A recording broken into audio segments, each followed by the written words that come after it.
Alors, allô, là, est-ce qu'on m'entend? Normalement, c'est OK. OK, on va pouvoir commencer. Bonjour à tous et bienvenue sur videobourse.fr pour le live du mercredi 2 février 2011. On va commencer tout de suite. Alors, je vous rappelle le principe de l'émission. J'ai deux écrans, un écran sur lequel je surveille le chat et les différents messages qui sont postés, et un écran sur lequel je surveille les graphiques, et donc ce qui est diffusé sur vos écrans via le live de diffusion. Alors salut Liva, salut à tous, est-ce que vous pouvez me confirmer que le son et l'image sont OK? Et ensuite on va pouvoir commencer, donc j'attends votre confirmation sur le chat. Alors pour participer, vous avez le chat bleu en dessous du cadre de diffusion. Vous prenez un pseudo, vous écrivez votre texte, il n'y a même pas besoin de s'inscrire. Et si vous voulez réserver votre pseudo, ça prend 2 petites secondes, donc c'est très rapide. Autre moyen de participer, qui est encore plus intéressant, c'est de participer en audio à l'émission. Pour ça, il suffit de m'ajouter sur Skype. Hey everyone, thanks for tuning in to urbanforex.com. This is Naveen, and I'm gonna. Désolé, c'était une vidéo qui était en cours, voilà, je coupe. Pardon, non, continue, allez, oh, ouais, c'est ça, ok. Donc, vous pouvez m'ajouter sur Skype, j'ai le pseudo Fabien Web, donc vous m'ajoutez, vous m'appelez, il n'y a même pas besoin de me demander, hein, vous participez à l'émission, vous prenez l'antenne. C'est aussi votre émission, autant votre émission que la mienne, donc n'hésitez pas. Et c'est toujours plus intéressant d'avoir du monde pour participer, etc. Alors, par rapport au compte, c'est toujours le même, hein, le compte réel qui est chez ActiveTrade pour le moment. Comme j'ai dit depuis hier, j'ai changé pour aller chez ForexPlace, qui propose une offre intéressante que j'ai réussi à avoir. C'est pas une offre officielle, mais si vous vous pouvez y prétendre peut-être, donc essayez de leur demander. Je connais plusieurs traders qui l'ont. Donc c'est 1 pip sur toutes les majeures et 2 pips sur GBP USD en fixe, donc c'est très intéressant. Et puis hier on a fait le calcul, hein, si j'avais eu cette offre depuis le début du compte, je serais à plus 40, enfin je serais à 46 euros de plus que que l'équité que j'ai actuellement, qui est à 991 euros. Je vous rappelle que l'ensemble des dépôts avait fait 1000 euros, moins 15 euros de commission de dépôt par carte, donc 1,5%. Donc on est au point d'équilibre, c'est stable. Alors, au niveau de nos positions ouvertes, on va faire le point après. Donc apparemment c'est OK, me dit Liva. Alors pas beaucoup de réponses. Merci de m'indiquer, hein, vraiment, et de m'aider par rapport au chat. C'est important pour que l'émission se passe bien, c'est qu'il y ait de la communication, etc. Donc je vais faire un test par moi-même sur l'émission. Alors. Que l'ensemble des dépôts a fait 1000 euros, moins 15 euros de commission. Ok, donc au niveau son et image, c'est parfait. Donc sur ce, on va voir déjà quelles sont les positions ouvertes. J'ai une position acheteuse sur le dollar australien face au dollar américain. J'étais rentré sur retest du point pivot qu'on voyait ici, donc à 15h20. Précisément, j'étais rentré à 15h22, voilà. Actuellement, on se dirige vers le take profit. On a fait un premier rebond sur la moyenne mobile exponentielle 50 qui a repoussé les assauts haussiers. Et désormais, on semble dans une dynamique haussière, donc j'ai bon espoir pour aller chercher mon objectif à l'achat sur AUD USD. Ça, c'est toujours dans le cadre des positions court terme, avec objectif et stop loss à 20 pips. Autre position à court terme, c'est sur le dollar face au yen. Alors ça, c'est une position de 0,1 lot. Donc on est à 10 positions. Je vous rappelle que c'est toujours une stratégie en termes de management d'incrémentation. Et donc là, 0,1, c'est le maximum que je peux me permettre avec le montant du compte. Autre position en cours sur le dollar face au yen, c'est une position à la vente, sur laquelle on est gagnant de 4,97 €. Elle a été prise hier et pour le moment on n'est toujours pas sorti puisqu'on a eu un gros range durant toute la nuit. On a frôlé mon objectif à 2 pips près et puis finalement on s'est retourné, donc on est toujours positif. On longe la trendline baissière, on peine à la franchir pour le moment mais on hésite, hein. On n'est pas non plus clairement dans une optique de retournement. Donc phase d'hésitation, quoi qu'il arrive on a notre stop loss et notre objectif à 20 pips, donc on n'a pas à se faire de soucis. On verra ce qui se passe. Alors, autre position, cette fois c'est une position moyen terme, c'est sur l'euro-dollar en 1 heure. J'ai pris une position à la vente pour tenter de jouer une phase de correction avec stop loss et objectif à 100 pips, pardon. Donc là c'est une position plus moyen terme. Je suis rentré à la vente à 1.3786, les cours sont actuellement à 1.3828, mon stop loss est à 1.3886, mon objectif à 1.3686. Pour le moment je perds 30 € sur cette opération, on va suivre ce qu'il se passe. Donc si on regarde en journalier, on est dans une optique clairement haussière. On analysera à moyen terme l'euro-dollar par la suite, hein, au cours de l'émission. Donc on suivra ça également attentivement. Donc moins 11 € au niveau de toutes les positions ouvertes. Et on va peut-être bientôt clôturer sur AUD USD. Donc on va suivre ça attentivement. Voilà, il y a un bel engouement haussier, hein, ça peut assez rapidement se clôturer. On est à 2 pips près, donc on va suivre ça. OK pour moi, me dit Magix. Merci Liva donc pour avoir confirmé. Alors, si vous avez des idées de produits ou de paires à étudier, n'hésitez pas à me l'indiquer. Moi, en termes de money management, là, je peux pas ouvrir d'autres positions. Au niveau des positions court terme, j'ai déjà 0,18 lots. Et en position moyen terme, j'ai 0,1 lot pour un capital de 992 € et une balance de 1004 €. Donc, Sur ce, on va faire notre analyse moyen terme sur l'euro-dollar. La dernière que j'ai publiée, c'était le 31. Donc là, je vais publier ma nouvelle analyse. Alors, je vais aller sur le compte FX Pro pour ça. Mon analyse moyen terme sur l'euro-dollar. Alors, salut Jérém qui nous rejoint. Tiens, ça fait un moment que je t'avais pas vu. Alors, pour l'euro-dollar à moyen terme, ici en graphique journalier, alors, la dynamique de fond a été court-terme. Alors, attendez 2 petites secondes. Ok, ouais. La dynamique de fond était largement baissière durant la crise des subprimes. Depuis, on a eu une grosse phase de correction. On a corrigé plus de 61,8% en novembre 2011, avec des plus hauts qui ont culminé à 1,4285. Théoriquement, ça voudrait dire que les cours peuvent rejoindre les précédents plus hauts qui avaient été marqués juste avant la crise des subprimes à 1,51. Concrètement, ça ne s'est pas du tout réalisé. Au contraire, on a quasiment retracé entièrement la hausse que l'on avait fait de septembre à novembre en l'espace d'un mois, 2 mois. Et donc en janvier, on était revenu à 1,28, donc 1000 points au-dessus des plus bas liés à la crise grecque et non pas la crise des subprimes, pardon. La crise grecque qui nous avait amené sur des plus bas que la crise des subprimes, justement. Donc il y a des fortes phases de volatilité, c'est assez intéressant à trader, notamment pour les traders court terme, ça amène du beau mouvement. Là, depuis le début du mois de janvier, on a une incroyable accélération haussière de l'euro, ce qui indique que les investisseurs sont plus confiants par rapport à l'économie réelle. Ça se traduit au niveau des publications de statistiques économiques, notamment outre-Atlantique, mais également en Europe, où on sent une reprise. C'est pas encore la folie, mais on sent une phase de reprise. Alors 1.38 se dit c'est déjà un niveau assez haut. C'est aussi ce qui a motivé ma prise de position à la vente. Et autrement, on se rend compte qu'on est actuellement sur la zone de 50% de retracement de la dynamique baissière qui s'était observée lors de la crise grecque. Donc on est pile poil dessus. Alors la dernière fois, ça n'avait pas fait office de zone de résistance. Mais cette fois-ci, en tout cas pour le moment, on sent que les assauts haussiers sont contenus par cette zone de 50%. De plus, on a quand même une grosse accélération haussière, donc une phase de correction n'est pas à exclure.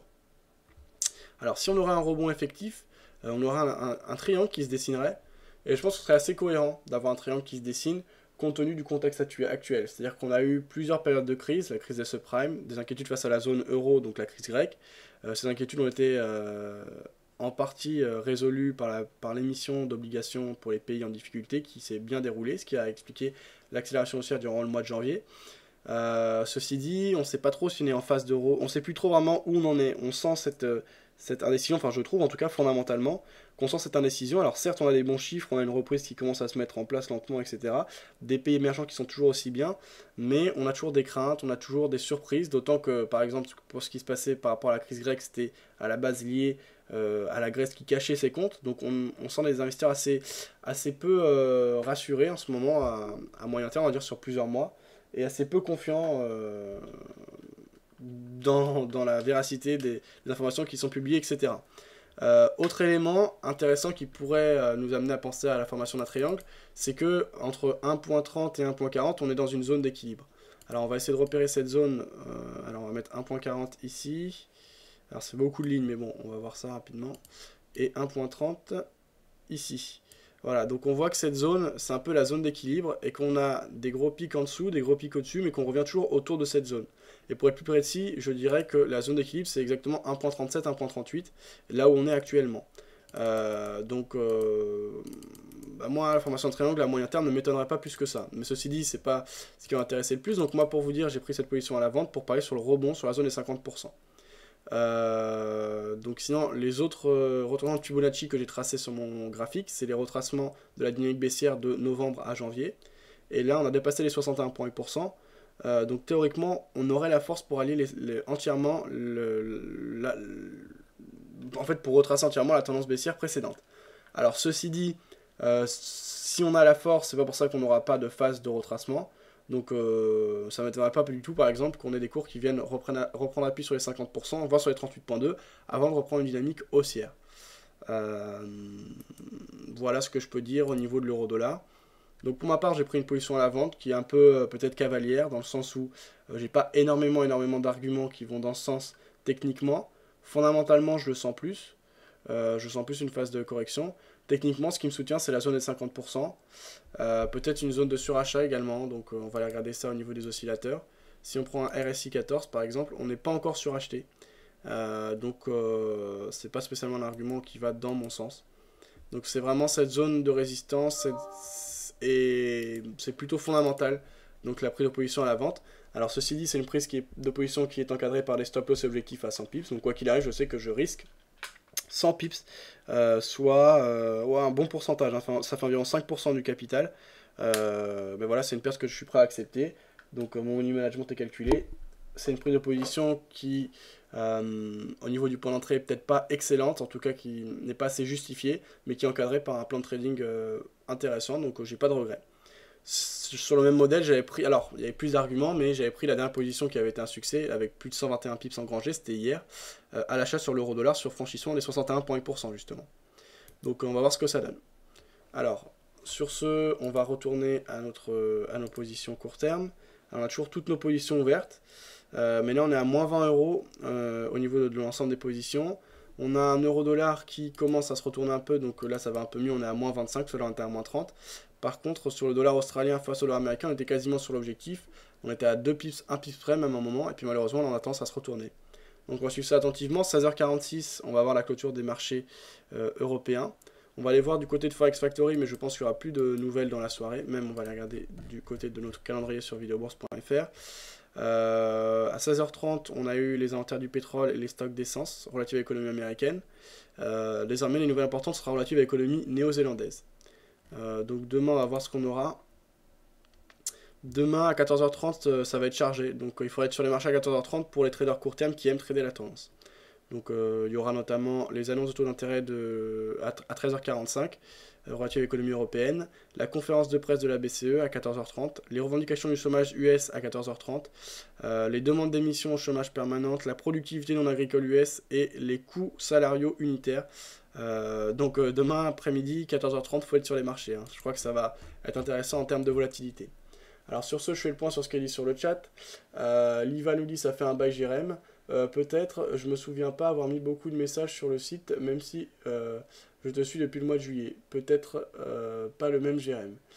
Bizarre, le même scénario sur les indices avec cette barrière potentielle et psychologique. Tu nous dis Liva, alors est-ce que tu as des exemples? Est-ce que tu as une analyse à nous publier, Liva? Une analyse que tu pourrais mettre sur le forum, par exemple, une analyse graphique, ou alors si tu peux nous en dire plus simplement par écrit sur la barrière psychologique dont tu nous parles, que tu constates sur les indices. On va s'intéresser aux indices justement juste après. Alors salut Trade27 qui vient de nous rejoindre. Donc les indices, bah déjà, ce qui peut être intéressant, c'est peut-être de faire le point. Donc je vous indique, donc on va regarder le point bourse du jour qui est réalisé par Décideur TV. Je vous retrouve tout de suite. Les marchés financiers avec IG Markets, Save the Trading. Bonjour à tous et bienvenue pour ce point bourse du mercredi 2 février 2011. Au sommaire aujourd'hui, l'euro-dollar, le CAC 40, l'Eurostock 50 et enfin le dollar-yen. La monnaie unique européenne poursuit sa tendance haussière sur le Forex. Cette phase est parfaitement corrélée avec le marché action qui s'affranchit chaque semaine de résistances graphiques importantes. À court terme, le niveau des 1,41$ peut être visé.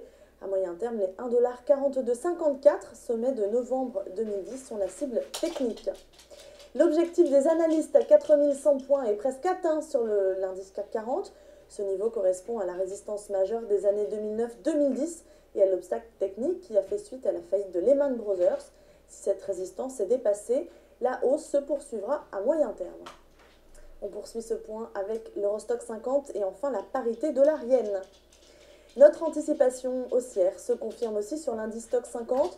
C'est la résistance à 3060 points qui constitue notre cible. Elle correspond, comme pour le CAC 40, à la faillite de Lehman en août 2008. Le marché action européen reste haussier sur tous les horizons de temps.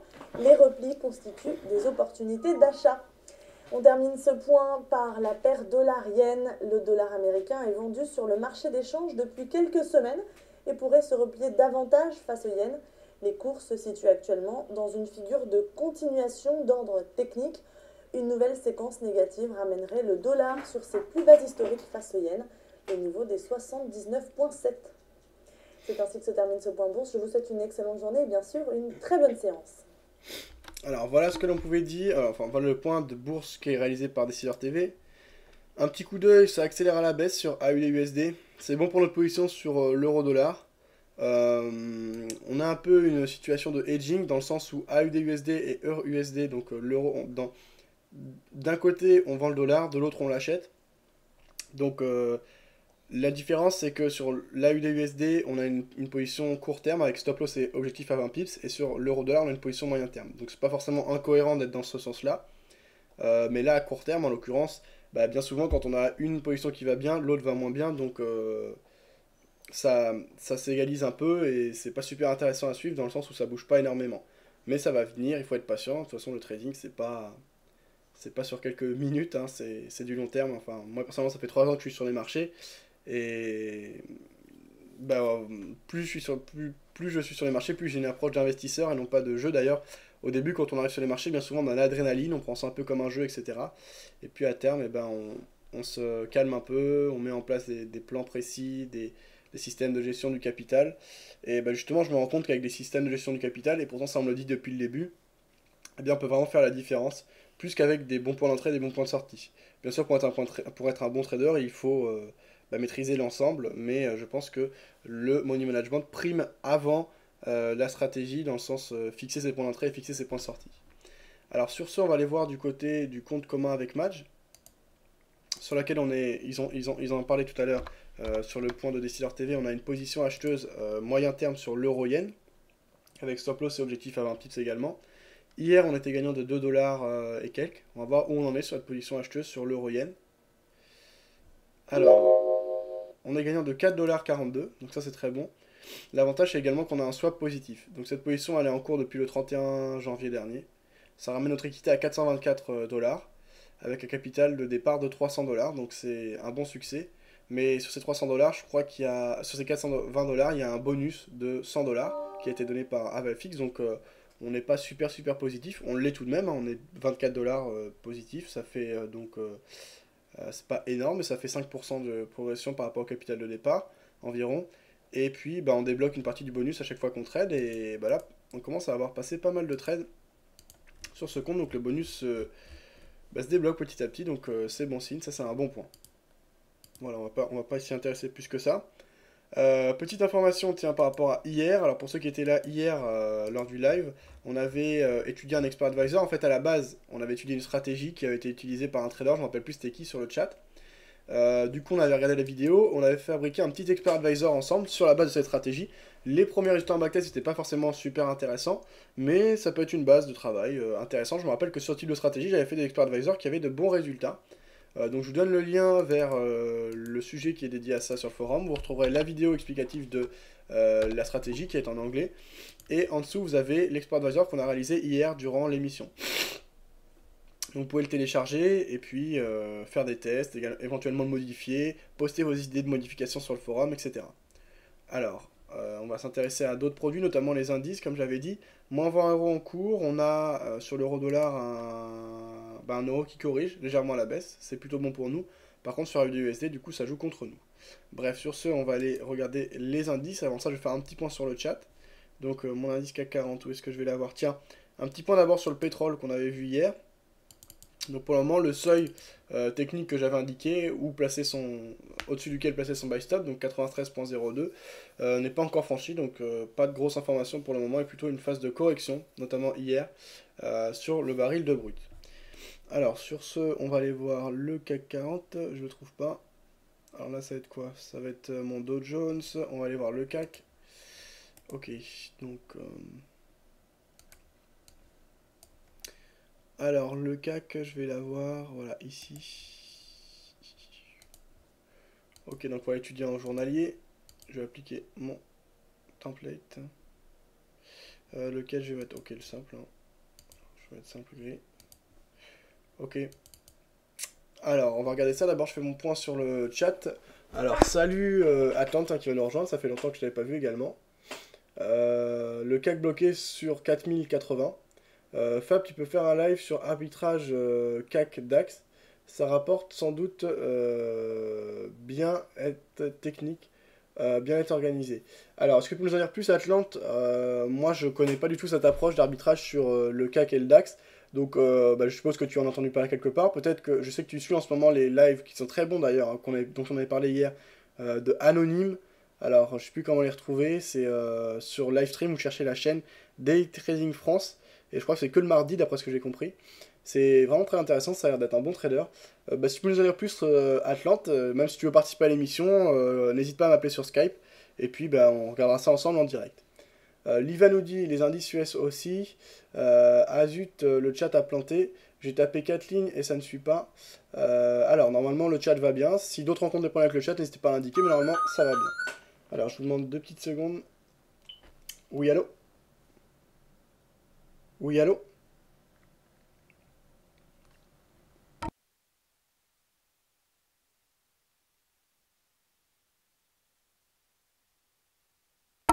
Alors, pardon. Je reprends, donc j'espère que le son est ok et que tout reprend à la normale. Donc ça j'avais vu. Bloqué sur 2300, 1300 et 1200. Alors Liva, de quoi tu nous parles? Est-ce que tu étais sur le CAC ou est-ce que tu es passé à un autre? Les indices US, d'accord, ouais, les indices US. Donc le dos, ok. On va regarder également le dos de toute façon. Salut Big, ouais, salut Big Kick qui nous a rejoint. Salut Magic, salut à tout le monde. Salut Dude également. Il y a un live. Ouais, Dude, il y a un live. Ok. Alors, Magic tu nous dit beau short sur l'euro-dollar, 10 pips. Ok, Magic, alors t'as pris position sur quel critère, toi, Magic, sur l'euro-dollar? Apparemment, t'étais à court terme. Est-ce que c'est avec la stratégie d'hier, Magic, dont tu nous as parlé? Voilà. Bah, justement, celle dont je parlais tout à l'heure, c'est Magic qui nous a parlé hier. Voilà, la stratégie que tu viens de poster. Ok, Magic, bah, merci beaucoup pour cette précision. Donc, encore un bon trade. Toi, Magic, sur l'euro-dollar, tu l'utilises en 5 minutes ou en 15 minutes? Atlante dit, il faut demander à Commu. Oui, c'est que mardi, c'est pas un bon trader, c'est un trader pro. Ok, Atlante. Merci. Oui, Anonyme, il ne fait que le mardi car il a dit que c'est très fatigant de faire toute une journée. Ah oui, c'est sûr que je le comprends, ça doit être vraiment très fatigant. Donc sur ce, on enchaîne avec l'analyse moyen terme du CAC 40. Alors sur le CAC 40, qu'est-ce que l'on a? Bah, rien de nouveau, hein, toujours en phase de correction.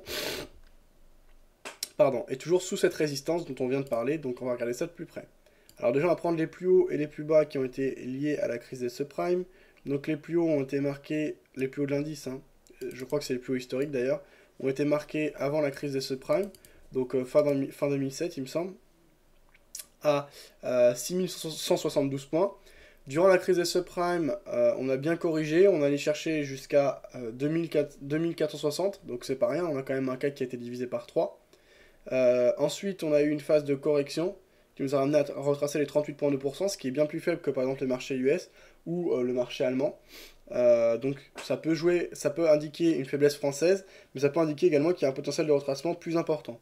Donc pour moi, jouer la cassure à la hausse des précédents plus hauts est assez pertinent, c'est-à-dire des précédents plus hauts à 4095 qui avaient été marqués en fin 2009, début 2010, ça peut être intéressant. Donc jouer un buy stop là-dessus, ça peut être pertinent. Donc sur ce, on voit que la crise grecque a moins impacté le CAC 40 qui était pourtant impacté plus directement que la crise des subprimes. Donc voilà ce que l'on peut dire. Alors que l'euro-dollar était plus impacté puisqu'on a marqué de nouveaux plus bas durant cette phase. Donc sinon, sur ce, on a des plus bas de plus en plus haut et des plus hauts de plus en plus haut depuis les plus bas de la crise des subprimes qui avaient été marqués en mars 2009.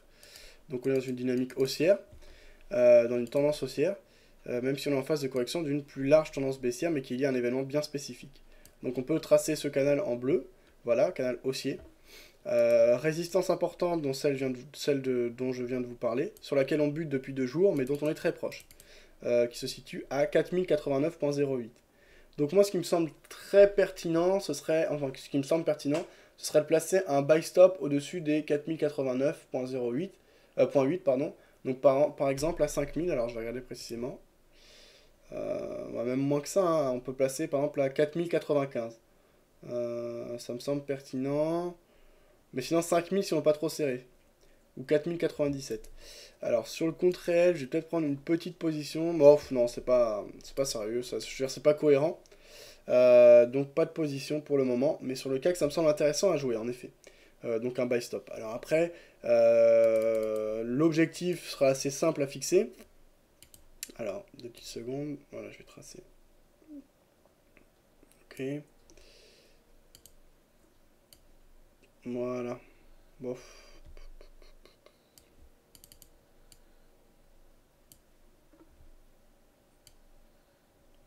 Voilà, les différentes tendances qu'on avait eues. Donc on est vraiment en phase de correction, là c'est sûr et certain. Tendance haussière, canal haussier. On a cassé toutes les trendlines baissières qu'on avait pu avoir auparavant. Donc si on prend une position acheteuse, plusieurs objectifs possibles. Alors, les 50% qui sera en ligne de mire. À ce moment-là, ça nous ramènerait vers 4312. Donc passer un objectif juste en dessous, ça ramènerait un objectif à 4300, et si on veut pas trop le serrer, 4280 par exemple, ça peut être pertinent. Autre objectif, mais là il est plus audacieux, c'est le ralliement du point haut, donc du haut de la résistance oblique haussière du canal haussier. À ce moment-là, ça nous ramènerait carrément vers 4600, donc ça prendrait du temps. Moi je pense qu'un bon objectif c'est les 50%. Après on peut par exemple aller chercher comme premier objectif les 50%, déplacer son stop loss au break-even et laisser courir éventuellement jusqu'au haut du canal haussier. Au niveau du stop loss, alors tout va dépendre de vos stratégies et de votre plan de money management. Alors, soit on joue le breakout et là on y va à fond, on place un stop loss très serré, par exemple à 50 points ou quelque chose comme ça. Soit on n'est plus, on souhaite laisser les cours respirer et on n'est pas si convaincu que ça de la poursuite du mouvement haussier sur le CAC.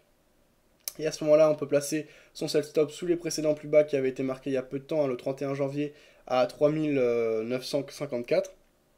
Donc à ce moment-là, on peut placer son stop loss par exemple à 3952 ou 3950.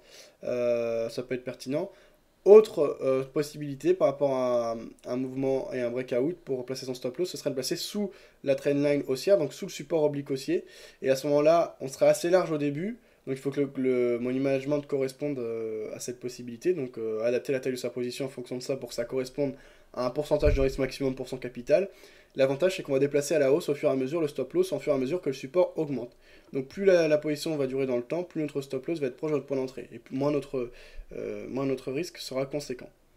Moi personnellement je me concentrerai plutôt sur les prises de position à la hausse sur le CAC 40, parce que pour moi on n'a pas de zone. Alors c'est une bêtise que je vais dire, donc je vais me concentrer plus sur les prises de position à l'achat sur le CAC 40 parce qu'on est dans une dynamique de fond haussière et qu'on est dans une phase de correction. Cependant attention, on a quand même une phase de résistance et une zone de résistance importante à 4090. Et si on a des signaux de retournement forts, pourquoi pas on pourrait parier sur un ralliement à court terme, donc dans le cas d'un trading court-moyen terme, de la zone de 38,9%, voire de la trendline oblique haussière, donc du support oblique haussier. À ce moment-là, c'est le scénario inverse de ce dont je viens de parler.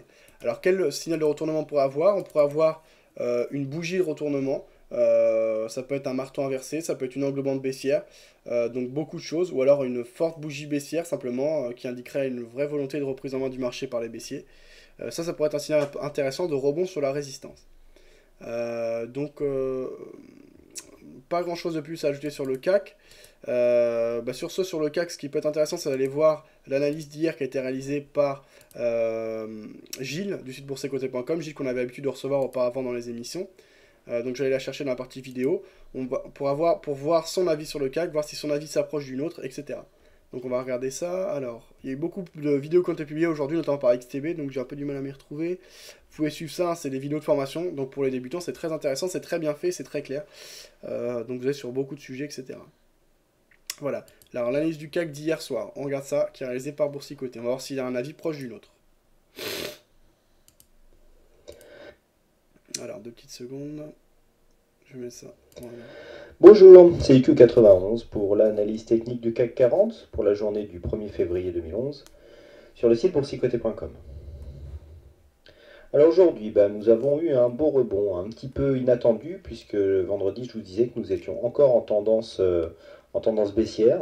Et puis le week-end, a priori, a dissipé les inquiétudes qui planaient sur le cas égyptien, même si les problèmes, eux, n'ont pas disparu.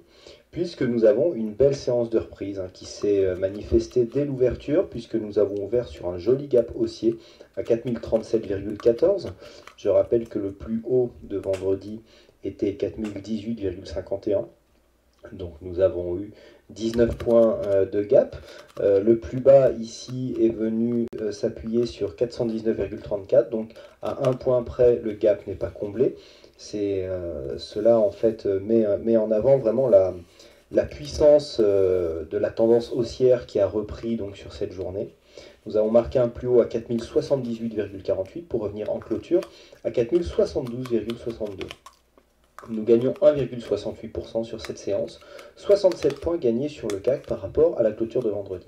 C'est donc une belle séance de reprise. Rappelez-vous, je vous disais ici que ce support ici était assez solide pour pouvoir provoquer un rebond assez puissant, puisque depuis sa cassure ici, nous avons eu nous avons eu ici une zone de support qui a commencé par un premier rebond, ici un deuxième rebond qui était monté ici, marqué un premier plus haut ici sur 4079,3, et puis le rebond aussi, donc qui a été confirmé aujourd'hui. Alors, au niveau des indicateurs, nous avons pourtant un RSI à 63 proche de sa zone de surachat, le stochastique lui qui est depuis longtemps, ça fait maintenant 2 ou 3 semaines qu'il est en surachat, et puis une invalidation du signal baissier du MACD. Alors le MACD en ce moment on ne sait plus trop où il est, donc je rappelle que les couleurs correspondent aux variations des histogrammes.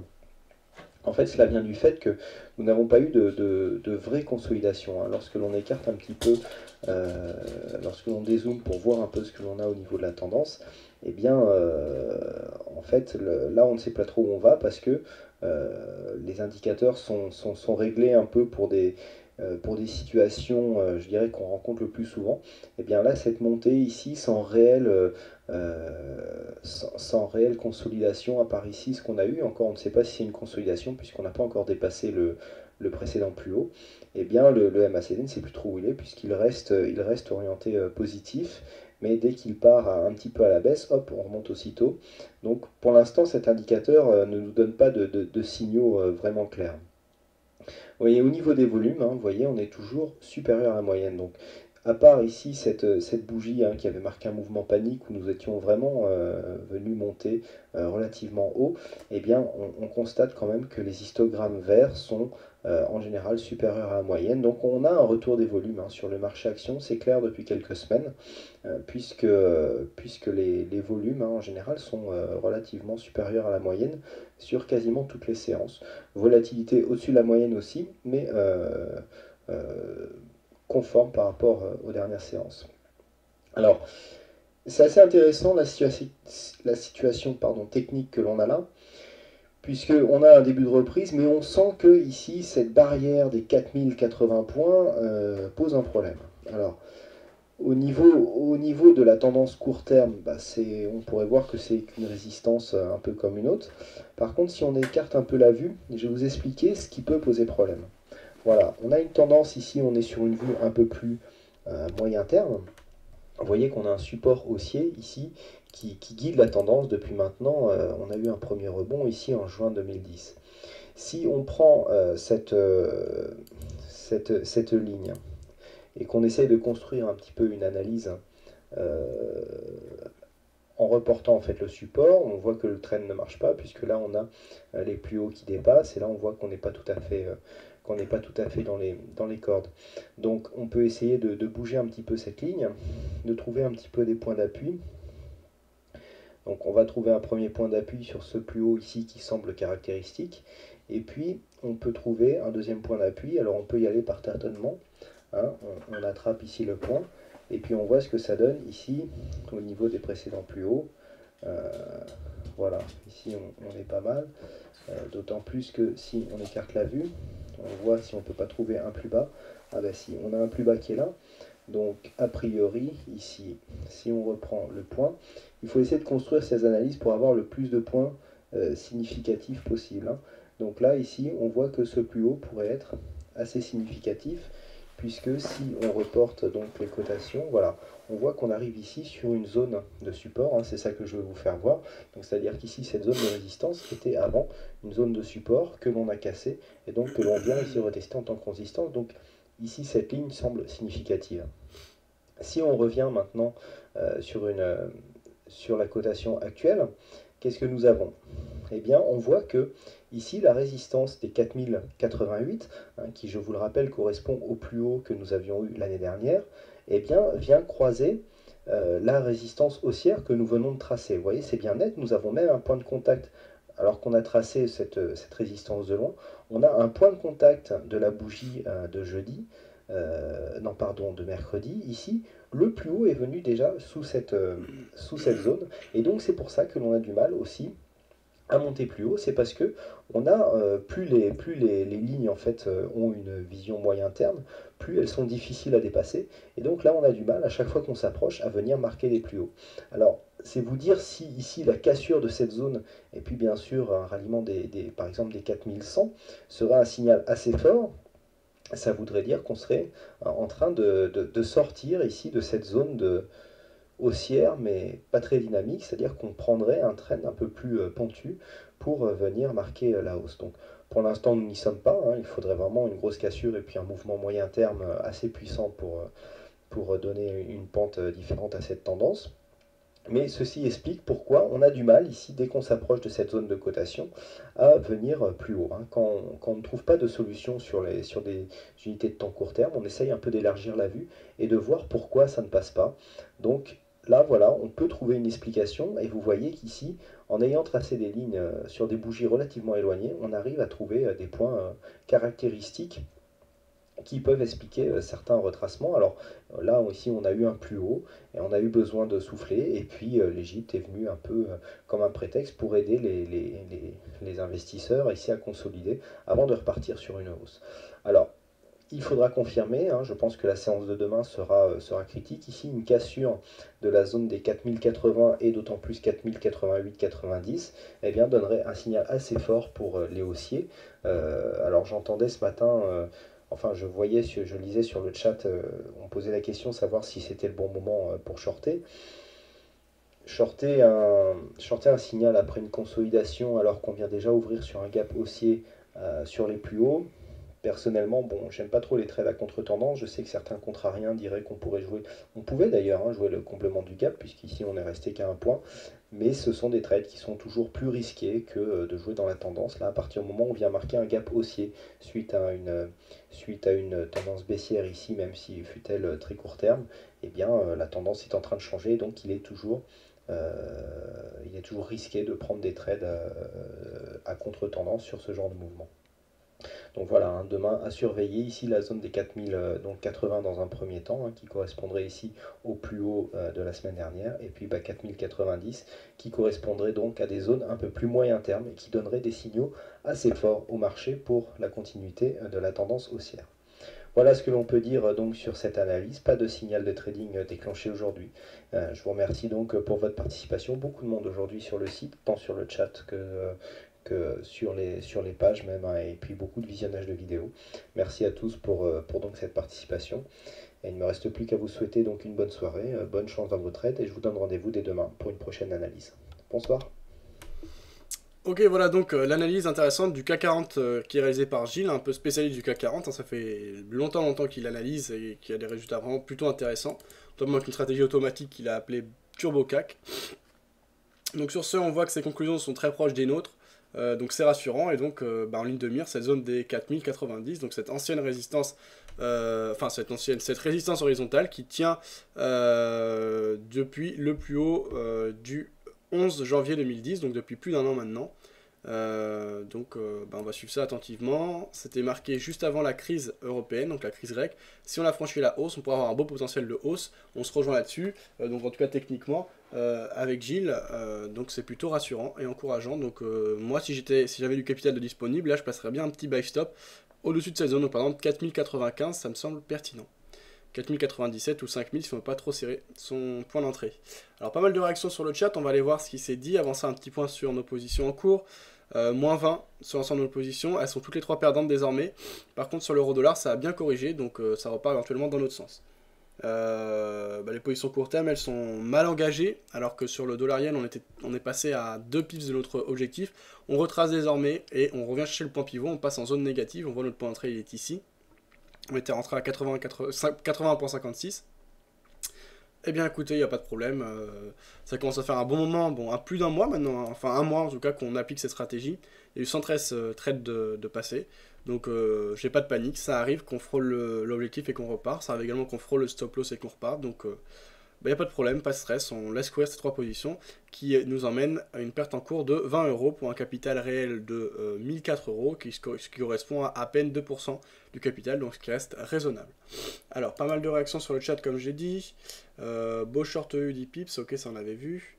Oui, Dude Live. Alors, Dude nous dit oui, anonyme, ne fait que ça on avait vu. Atlante nous dit bravo d'avoir mis ces bons EA en ligne fab. Par contre, est-ce que ça fait les mêmes résultats sur les différentes plateformes?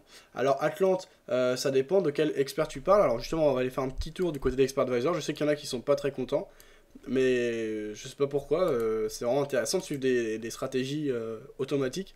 Et c'est pas tous les sites qui publient comme je le fais. Bah d'ailleurs, c'est pas gratuit, hein. Je paye un serveur privé pour ça, pour les faire tourner 24 sur 24, 7 jours sur 7. Si vous avez des idées d'experts à tester, vous pouvez me les poster sur le chat. Donc bah, c'est quand même une chance, hein. Moi en tout cas, j'avais jamais trouvé de site qui proposait ça, c'est pour ça que je l'ai proposé. Donc c'est pas mal. Alors ça va être le contre-réel, on est en train de le suivre. On a plus 0,47%. On voit que ça stagne, c'est quand même pas excellent depuis l'ouverture du compte. Et bah, c'est dommage, il y a du potentiel dans cette stratégie, j'en suis convaincu. Et on va pas tirer une conclusion après un mois. C'est une stratégie que je pense appliquer sur le long terme, en augmentant mon capital petit à petit parce que le risque est maîtrisé. Donc ça devrait être intéressant à terme. Alors au niveau des experts les plus intéressants, on a Ranko EA qui a été développé et dont l'idée originale a été réalisée par Madge. On a plus 74,72%. Alors des fois il y a des petits bugs, jusqu'à présent les bugs ont été dans l'autre sens, c'est-à-dire que c'est pas des petits bugs, puisque c'est des bugs, il oublie les stop loss et take profit, alors que normalement les stop loss et take profit sont à 40 pips. Sont à... Ouais non ça dépend en fait, les méthodes de calcul je les comprends pas exactement. Alors l'entrée à 1.3810 et le stop loss il est à 1.3787. Donc si c'est ça. Alors pas tout à fait, ça fait 23 pips de stop loss et 23 pips de take profit. Alors je sais pas exactement comment il place ses stop loss et take profit, mais toujours est-il qu'il y a des petits bugs qu'il faut qu'on corrige cet aspect. Jusqu'à présent, ça nous est arrivé 2 fois, et les 2 fois le trade est parti dans la bonne direction, donc ça a joué pour nous. C'est notamment ce qui expliquait cette grosse accélération haussière du 6 janvier. Mais au-delà de ça, malgré tout, l'expert se comporte vraiment très bien avec un money management assez intéressant puisque le drawdown maximum n'est que de 17% pour un gain tout de même de plus 74 pour 72%. Quoi qu'il arrive, il y a toujours des stop loss sauf quand il y a ce bug. Donc c'est assez intéressant. Tiens, j'ai quelqu'un qui me demande où se trouve le chat. De diffusion dans la page d'accueil. Le chat est bleu. Donc ouais, ça c'est un des experts dans lequel on a pas mal d'espoir et donc ce serait peut-être bien de travailler dessus davantage. Il y a sûrement un gros potentiel. Alors après il faut voir si Madge veut le partager, partage le code, je me rappelle plus. Mais là en tout cas encore aujourd'hui on a eu des bons résultats. On a une position en courte qui est par exemple de 5 euros. Mais si on va dans les historiques du jour, hein, le 2, on voit qu'on a eu que des positions gagnantes pour le moment sur l'euro-dollar. Donc c'est un expert qui tourne uniquement sur l'euro-dollar. 37 pips, 63 pips. Bon alors il y a plusieurs positions vertes en même temps, mais voilà. Bah, d'ailleurs, si on regarde en niveau de taux de probabilité, les stop loss sont égales au take profit. Et on a 70 trades gagnants sur 120 trades effectifs, donc 50 trades perdants. Donc on a une probabilité qui est largement dans notre sens. En termes de profit factor, on est à 1,87. C'est tout de même un expert qui tourne depuis le 30 novembre, donc c'est pas une petite période, ça commence à faire quoi novembre, décembre, janvier, ça fait plus de 2 mois, donc ça commence à être pas mal. Et il y a 121 trades qui ont été passés, donc on peut commencer à prendre en compte les statistiques. En moyenne, on gagne 30,68 pips par trade, alors qu'on en perd 23 pips, donc en plus d'avoir un ratio de gains par rapport aux pertes dans notre sens, on a, en plus d'avoir plus de gains que de pertes, on a des gains moyens plus grands que les pertes moyennes. On voit 23,03 euros alors que 17,28 euros de pertes moyennes. Donc c'est à peu près tout ce qu'on a. En général, les trades durent 5 heures et 5 minutes, c'est donc une stratégie moyen terme. Pour répondre donc à Atlante, quand c'est des stratégies moyen terme, il peut y avoir des variations par rapport aux différents brokers, mais c'est quand même pas énorme, hein. L'idée est là. C'est plutôt sur les stratégies de scalping que là on peut avoir des grosses différences. Là, sur les trades qui durent en moyenne 5 heures et 5 minutes, il n'y a pas de gros problèmes, hein. Le pire trade c'est 23 pips, donc quoi qu'il arrive, on n'a jamais perdu plus de 23 pips, donc le stop loss maximum est de 23 pips. Le meilleur trade est donc de 237 pips, ça c'était lié à l'erreur qu'on avait eue. Donc c'est à peu près tout ce que j'ai à dire. On va aller voir d'autres informations. Voilà, c'est que les trades sur l'euro-dollar avec 58% de trades gagnants contre 42% de trades perdants. Et en plus, voilà des objectifs plus grands que les stop loss. Donc ça c'est intéressant. En tout, avec cette stratégie depuis le début, on a gagné 997 pips, soit un profit de 748 euros, donc 74%. Alors cet expert tourne sur un compte démo, hein. Mais a priori on aurait eu les mêmes résultats en réel, donc c'est une stratégie qui est quand même vraiment intéressante. Ça c'est à peu près tout. Au niveau du risque, c'est un risque assez maîtrisé dans l'ensemble. C'est un drawdown qui est tout à fait acceptable et comme on l'a vu. Et donc voilà, alors la plupart des trades sont quand même concentrés entre entre quelques minutes, donc 10 minutes, et quelques heures, donc 4 heures. Voilà pour plus d'informations sur cet expert. Alors si vous voulez retrouver le suivi de cet expert, je vous laisse le lien, voilà, sur le chat. Et donc si vous voulez en parler, je crois que sur le forum il y a un sujet qui est dédié, je ne me rappelle plus. Mais n'hésitez pas à ouvrir un nouveau sujet. De toute façon, même si ne vous prenez pas la tête, ouvrez un nouveau sujet. Et si jamais je vois qu'il y en avait déjà un à l'avance, je modifierai et je déplacerai votre poste. Donc si vous avez des questions, si vous voulez plus d'informations à propos de ce robot, n'hésitez pas à poster sur le forum. Autre expert intéressant, Cacus2B. Il y a eu beaucoup d'histoires autour de cet expert, puisqu'il y a eu des histoires avec Matrice 4, etc. Le fait est que cet expert est plutôt bon. On a un trade ouvert actuellement. Non, on n'a pas qu'un trade ouvert, on a beaucoup de trades ouverts. Sur l'ensemble, on est perdant de 32,15 €. Mais depuis le début, ça tourne bien. Avec des phases de perte, des phases de gain, mais dans l'ensemble, un drawdown qui est relativement maîtrisé avec 14,22% et un gain net de 37,08%. Donc un expert qui marche plutôt bien. Le taux de profitabilité est de 91 trades gagnants sur 123 trades au total. On a donc 32 trades perdants sur ces 123. On a des gains moyens de 13,57 € contre des pertes moyennes de 26,81 €. Le profit factor est de 1,44. Donc pour le moment c'est plutôt pas mal. Donc ça vous pouvez le suivre, je vous laisse le lien. De toute façon vous avez tous les liens juste à droite du chat sur la page d'accueil. Pour l'instant, beaucoup d'avenir, nous dit Atlante. En effet, ouais. Donc l'expert, assez simple, puisque je vous rappelle, le match j'avais réalisé assez rapidement. Il a dit qu'il y aurait eu beaucoup de choses à modifier, etc. Même dans cette version simple, on a de très bons résultats. Donc c'est intéressant. Alors là, on est sur les experts sérieux en termes de money management. Je veux dire vraiment sur lesquels on peut avoir une maîtrise précise du capital risqué par trade et sur lequel on peut avoir une idée de la probabilité de perte assez précise. Maintenant, on va passer à des experts basés sur la moyenne à la baisse, qui correspond moins au type de... qui est moins sérieux. C'est pas que c'est moins sérieux, c'est que c'est plus risqué en termes d'exposition. C'est pas forcément meilleur en termes de gains pour le moment, mais pour le moment, en tout cas, les drawdowns restent maîtrisés. Donc c'est pour ça que je suis plutôt confiant. Celui dans lequel je place le plus d'espoir, c'est celui que j'ai placé sur le compte en centimes chez Interbank FX Australie. C'est un compte de départ de 1000 €. C'est un expert qui est basé sur la moyenne à la baisse toute simple en suivant la tendance. C'est-à-dire quand on est au-dessus de la moyenne 100, il prend position à l'achat. Si on est en dessous, il prend position à la vente. Il est disponible sur le forum, celui-là, vous pouvez le chercher. C'est Wada Tarwin, moyenne à la baisse, ou martingale, je ne me rappelle plus.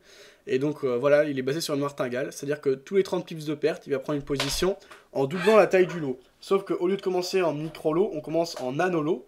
Donc ça nous laisse une grosse... il va aller chercher, je sais plus... Alors, pardon. Il va aller chercher, je crois, 30 pips de gain ou 20 pips de gain, je ne me rappelle plus. On est basé sur vraiment de la moyenne à la baisse pure et dure, sur le suivi de tendance.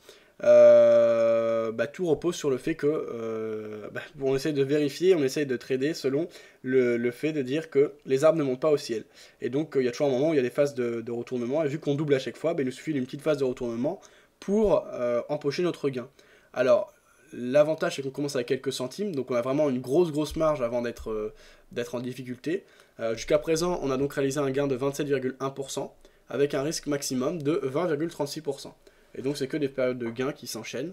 Donc c'est intéressant. On verra ce que ça donne. Le profit factor n'est que de 1,28%. Le problème c'est quand la machine s'emballe, là ça peut faire mal. Alors on a deux autres experts très intéressants qui moyennent à la baisse. C'est le cas de Pipmaker version 14.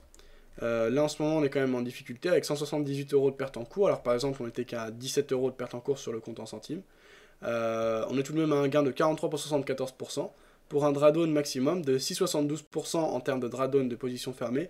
Mais sinon on est beaucoup plus large, on est descendu jusqu'à 24% de drawdown avec les positions ouvertes. Voilà. Alors, dernier expert sur lequel je voudrais faire le point, c'est Blessing. Blessing, qui est un expert qui a été réalisé et qu'on a trouvé à la base sur le site forextsd.com, le célèbre site d'expert advisor et de trading automatique américain. On est actuellement gagnant de 29,62%, pour un drawdown maximum de 7,01%. C'est le deuxième test qu'on fait de cet expert. Le premier qu'on avait fait, il s'est clôturé par un échec et un crash du compte puisqu'on avait placé un risque trop important. Là, on a essayé de revoir le risque à la baisse. Et pour le moment, c'est quand même plutôt pas mal. Le taux de profitabilité est très important puisqu'on a 86% de trades gagnants, sur tout de même 146 trades au total, donc 126 trades gagnants, et donc seulement 20 trades perdants. Le problème, c'est que en général, en moyenne, les trades perdants le sont de 10 euros, les trades gagnants sont de 4 euros. Donc ça fait une différence, mais qui pour le moment est largement dans notre sens. Donc à suivre, mais a priori c'est plutôt intéressant pour le moment comme approche, donc on verra ça. Le Dradon est maîtrisé. Je me demande si lors du premier test il n'y avait pas eu de bug, puisque j'ai l'impression qu'il prenait très très longtemps après ses pertes, ou alors je comprends pas tous les mécanismes de cet expert. Donc là par contre je passerai jamais en réel avec un expert dont je ne connais pas toutes les spécificités, etc. Donc je ne maîtrise pas totalement. Une position en cours à l'achat sur l'euro-dollar avec une perte de 1,07€. Voilà ce que l'on peut dire sur cet expert qui a une courbe assez intéressante. Après, au niveau des comptes réels, pour l'instant ça stagne et c'est assez délicat. On verra comment ça évolue par la suite. Voilà donc notre point sur les experts advisors. On va reprendre notre compte, voir où on en est. Alors il y a du mouvement, notamment sur l'euro-dollar. Alors sur l'euro-dollar, on voit que ça tendance à bien corriger. On est perdant désormais de 11 euros. On est au point d'équilibre sur AUD-USD, donc au niveau de notre position acheteuse. USD GPY, là on entre en phase de perte et cette fois on a la phase de correction qui pourrait se dessiner à court terme, puisqu'on a clairement cette fois cassé la trendline baissière que l'on avait sur le dollar face au yen en 5 minutes. Alors on avait fait une analyse moyen terme du CAC 40, on va regarder et on va s'intéresser ensuite au DAX qu'on va voir ici, et ensuite on s'intéressera aux indices américains. Alors je vais appliquer mon template, je me mets en journalier, donc simple gris. Alors on va aller regarder ce qui s'est passé à moyen terme ici en graphique journalier. Avant ça on va essayer d'aller voir une analyse de nos partenaires. On peut avoir un point sur l'or où il y avait une bonne analyse qui a été faite il y a peu de temps sur Vidéo Bourse. On avait parlé de l'épaule tête épaule. On va voir où on en est, donc on écoute le point de Tradeosor qui a été réalisé hier sur l'or, une petite vidéo de 2 minutes 59 et je vous retrouve juste après.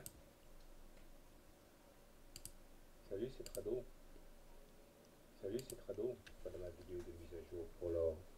Séance encourageante aujourd'hui qui permet d'espérer des journées meilleures, puisque nous clôturons à l'issue d'une séance assez mouvementée sur une clôture au-dessus de la moyenne mobile à 7 séances. C'est pas mal parce que on avait perdu cet avantage hier et nous sommes en train de reconquérir a priori la moyenne mobile à 7 séances.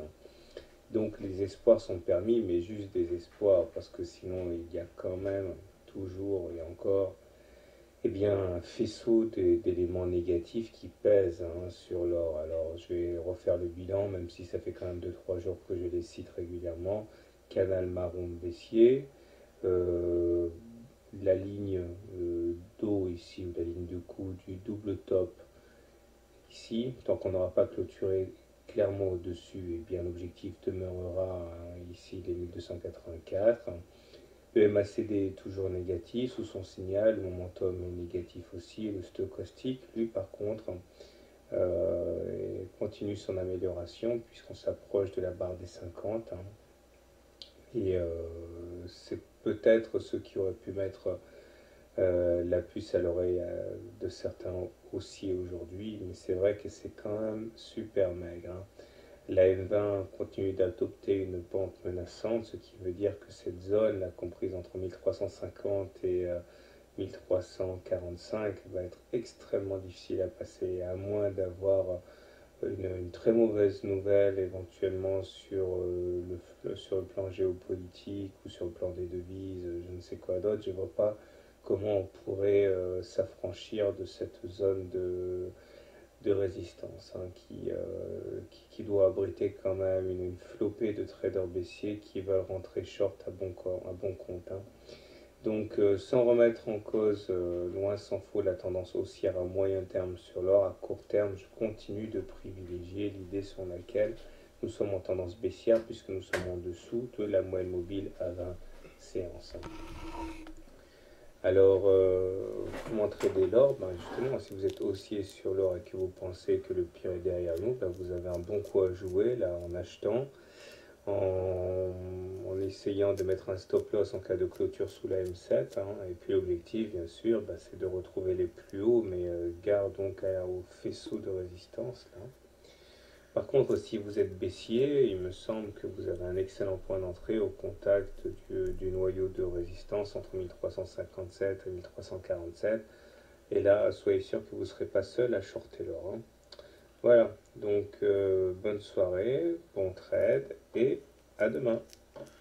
Voilà donc une force baissière toujours présente sur l'or. Alors un petit coup d'œil avant de jeter notre œil sur le DAX, sur l'or qu'on va voir ici. La dynamique était forte, on a quasiment rallié le support. Aujourd'hui c'est assez timide, pas de gros mouvements.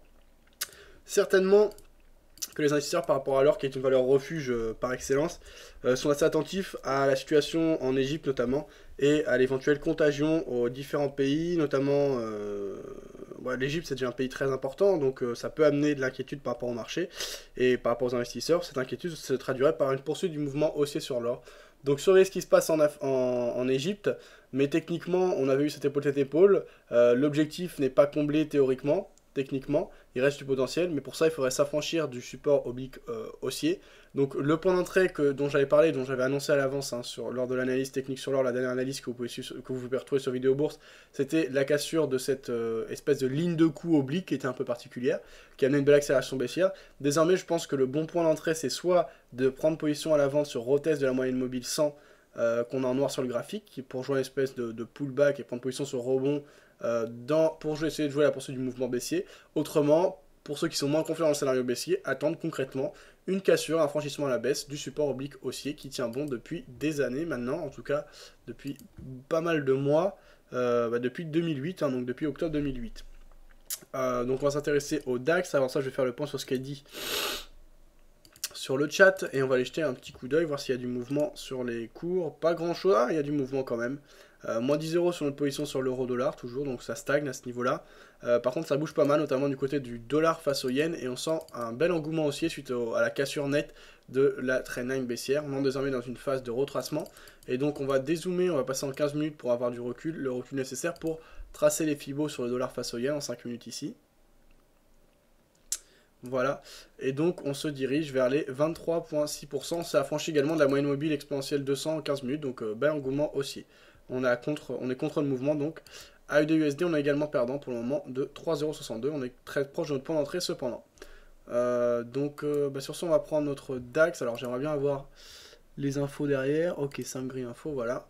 Donc là on est sur le DAX, je vais faire le point sur le chat et ensuite on s'intéresse au DAX. Alors, oui, Doudley, alors...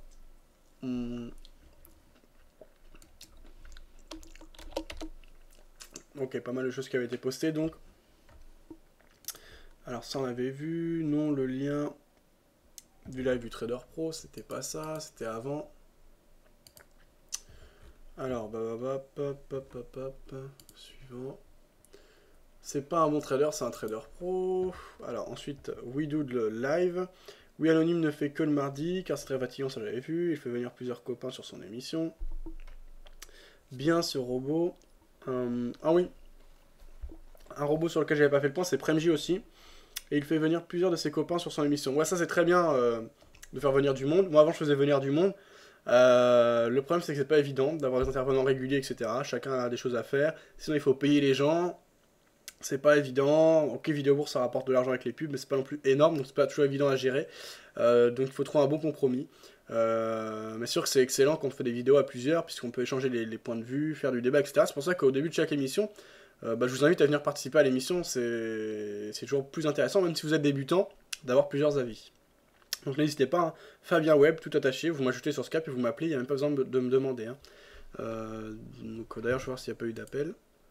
Non, pas eu d'appel pour le moment. Ah, j'ai eu quelqu'un qui m'a ajouté par contre. Alors, c'était quoi? Please wait. Peut-être pas, je le... Ok. Bon, j'irai voir ça après. Donc sur ce, donc qu'est-ce qu'on avait? Bravo d'avoir mis, ok. Et il faut venir plus, ok. Bravo d'avoir mis plus sur les différentes plateformes. En réel, je veux dire. Le lien du live Atlante. Bien ce robot. Alors PremJ, oui, on va aller le voir rapidement. On reprend les robots par rapport au... Alors simplement, on va voir PremJ. Je crois PremJ est également un bon robot. En plus, lui, ça fait longtemps qu'il tourne. Je crois que c'est un des premiers que j'avais mis en place. Donc il dure sur... il tient sur la durée, enfin en tout cas longtemps, ça fait depuis le 16 novembre, donc oui ça fait un bon moment. Actuellement, on est à plus 26,73% avec un drawdown par contre de 40%. Ça, c'est trop.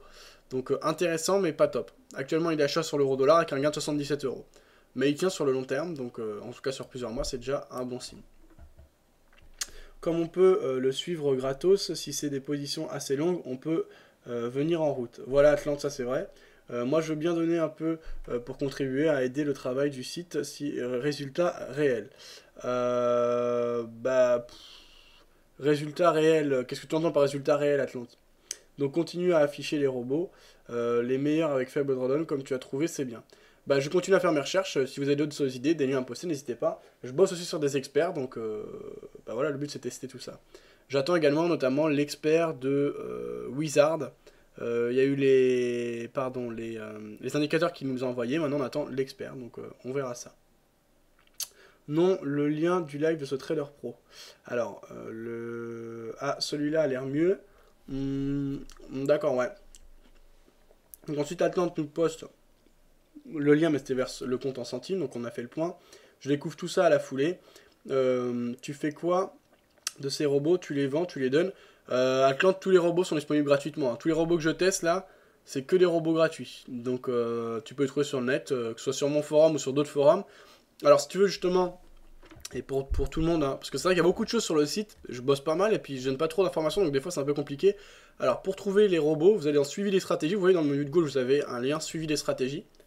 Vous cliquez dessus, et là il y a le tableau avec tous les suivis qui apparaissent, et en dessous vous avez informations. Et en fait, information, c'est des informations relatives à l'expert, et en général, il y a l'expert qui est avec. Donc par exemple, là, vous cliquez sur le premier, ça vous ramène vers le compte commun. Bon, parce qu'il n'y a pas de robot, mais si vous allez, là, parce qu'on était dans les stratégies non automatiques, donc manuelles. Mais si vous allez ici, dans les stratégies automatiques, vous allez par exemple Cacus2B, vous cliquez sur information, et donc sur information, vous tombez sur le lien relatif, sur la file de discussion relative à cet expert, avec notamment le lien pour télécharger Cacus, donc le robot. Si vous allez WAM, donc c'est W-Atarwin Martingale ou modifié, voilà celui que j'avais modifié, vous tombez sur le sujet avec l'expert advisor, les divers experts advisors, en tout cas vous avez la file de discussion avec divers experts advisors qui sont liés à ce projet. Donc toi par exemple ce qui t'intéresse c'était quoi? C'était, on va dire par exemple c'était PremJ, d'après ce que je me rappelle, ce que tu m'avais dit.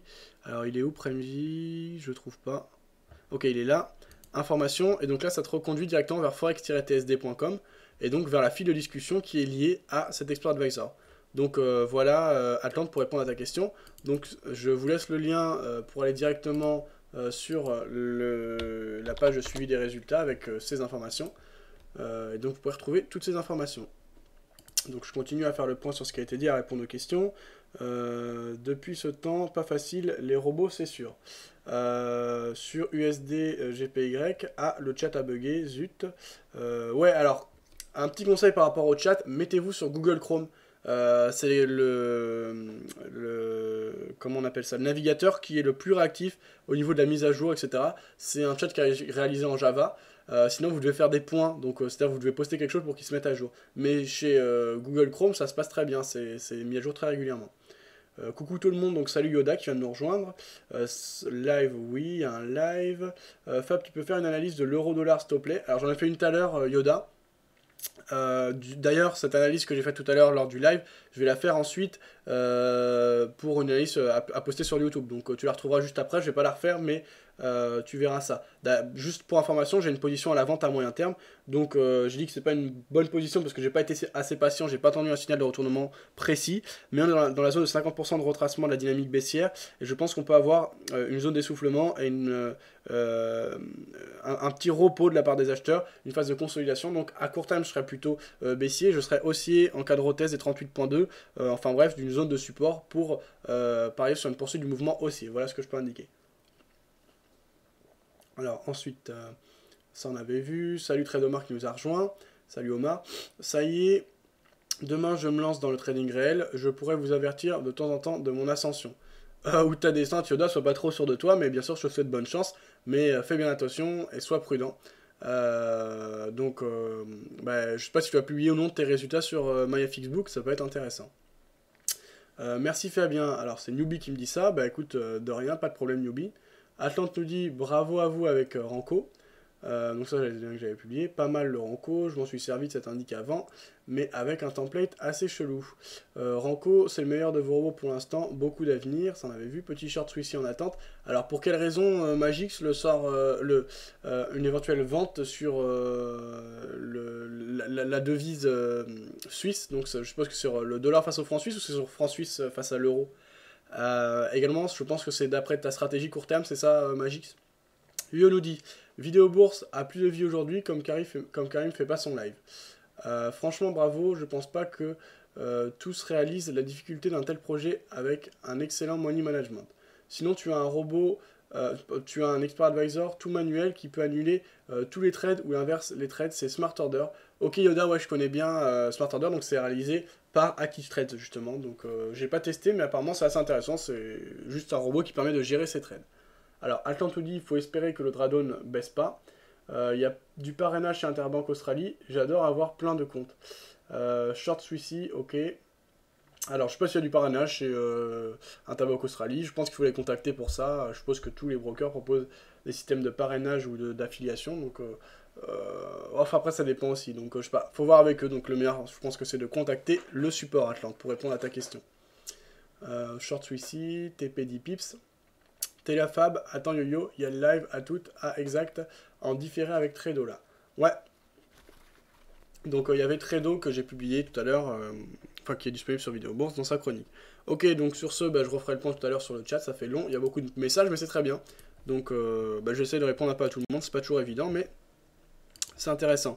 Donc sur ce, sur le DAX, on a une dynamique de fond qui est haussière depuis la fin de la crise des subprimes, avec des plus bas de plus en plus haut et des plus hauts de plus en plus haut. Comme on le voit ici. On a un canal qui ressemble un peu à un biseau dans le sens où on a tendance à se resserrer au niveau des variations et à évoluer dans un espèce d'entonnoir, dans un espace de plus en plus petit.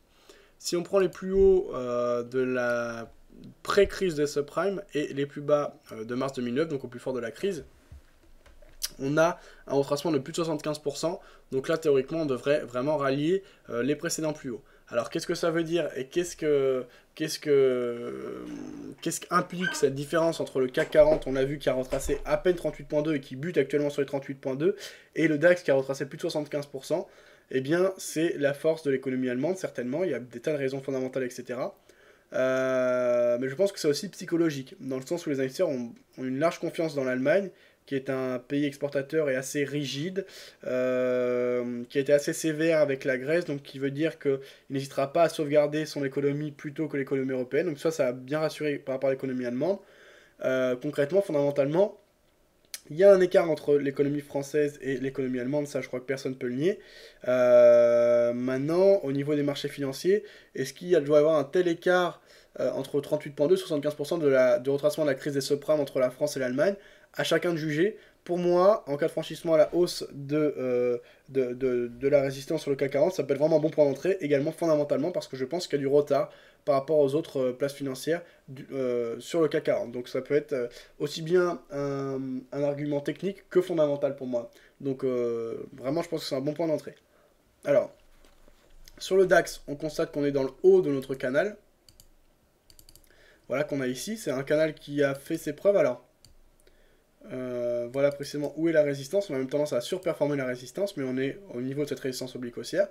On a tout de même cette résistance qui a testé une fois en juillet 2009, une seconde fois en octobre 2009 et une dernière fois en janvier 2010. On allait la rechercher quasiment également en avril 2010. Et plus récemment, depuis décembre et janvier 2010, on l'allonge sans vraiment la surperformer. Et on dépasse 75% de retracement. Donc, au niveau du décompte des vagues d'Elliott, c'est pas évident, parce qu'on n'a pas eu de vraie phase de correction, mais pour moi, on peut quand même en déterminer quelques-unes. Alors, ici, on aura une première phase d'accélération haussière, correction, accélération haussière, correction, on peut la prendre ici, mais ça revient au même, et accélération haussière, ensuite phase d'hésitation. Donc, c'est pas évident, je pense que la théorie des vagues d'Elliott s'applique assez difficilement à cette accélération haussière sur le CAC 40. Une question, alors c'est Yoda qui me pose une question en privé, je répondrai après l'émission. Sinon Yoda, attends, je vais te répondre rapidement. Oh, ouais, le problème c'est que, bon. Alors, je vais répondre simplement rapidement à Yoda. Une question avec 250 euros, je commence avec un lot ou 0,3 lots? Alors, Yoda, je ne saurais pas te répondre précisément. Un lot avec 250 euros, je sais pas si tu fais du scalping, mais c'est énorme. Ça représente environ 100 000 unités, donc si c'était sur l'euro-dollar, ça représentait 100 000 dollars avec 250 euros retenus. Je pense que tes 250 euros, ils vont vite partir en fumée à ce rythme-là. Donc déjà, même 0,3, ça me paraît beaucoup trop. Donc ce que je te conseille, c'est 0,01, ça te fait un levier 4. Et après, ça dépend, si tu veux vraiment faire du court terme, tu peux monter un levier 10, 20, mais plus que ça me paraît trop, hein, de toute façon. Donc je te conseille certainement pas un lot, ni même 0,3 lot, pour te répondre, voilà. Donc sur le DAX, qu'est-ce qu'on a à dire? On est en forme, on est au niveau de la résistance, on a tendance à vouloir surperformer cette résistance. On a des inquiétudes par rapport à l'Égypte, mais l'économie allemande est bonne. L'ensemble des pays, notamment l'économie américaine, repart à la hausse, avec des bonnes statistiques qui sont publiées. L'Allemagne est un des pays les plus gros exportateurs du monde, avec la Chine notamment. C'est un autre type d'exportation, là c'est plutôt de la qualité que de la quantité. Donc qui est dépendant de la croissance mondiale, donc ça aurait plutôt tendance à tirer à la hausse. Techniquement, c'est pas évident, mais on sent quand même une phase d'hésitation. Alors on est dans un mouvement quand même clairement haussier, mais la dernière phase de grosse accélération haussière qu'on a eue, ça se dessinait entre octobre et décembre. Là, depuis, on marque des plus hauts de plus en plus haut, mais c'est quand même assez timide, avec des plus hauts qui sont tout de suite corrigés. Des haussiers qui mettent plusieurs séances à marquer les plus hauts et des baissiers qui reprennent en main le marché en quelques séances. Donc c'est pas évident pour moi de prendre position à l'achat maintenant sur le DAX. Personnellement, j'attendrais plutôt une phase de correction pour entrer à l'achat sur phase de rebond, par exemple notamment un retest de la zone de support ou des 61,8%. On va regarder ce que ça donne au niveau des oscillateurs, on va regarder notamment le RSI. Au niveau du RSI, on a une divergence baissière en journalier, avec des plus hauts de plus en plus bas, alors que dans un même temps, sur les cours réels, on a des plus hauts de plus en plus hauts. Donc moi, dans ce contexte, sur le DAX, je ne prendrai pas position au cours actuel. J'attendrai une phase de correction, comme j'ai dit, pour prendre position à l'achat. Et une fois que cette phase de correction sera effective, j'attendrai une reprise en main du marché par les acheteurs. Ça peut se jouer en une bougie de retournement, comme une englobante ou un marteau, ou diverses autres bougies de retournement, ou par plusieurs bougies, donc vraiment un creux qui se forme, et donc une tentative de reprise en main du marché par les haussiers. Là, ça pourrait être intéressant, et ça pourrait amener un bel objectif, et ce serait dans le sens du mouvement. Pas de position vendeuse non plus, puisque fondamentalement, on a quand même une bonne économie allemande, des chiffres qui sont de mieux en mieux, comme je l'ai dit.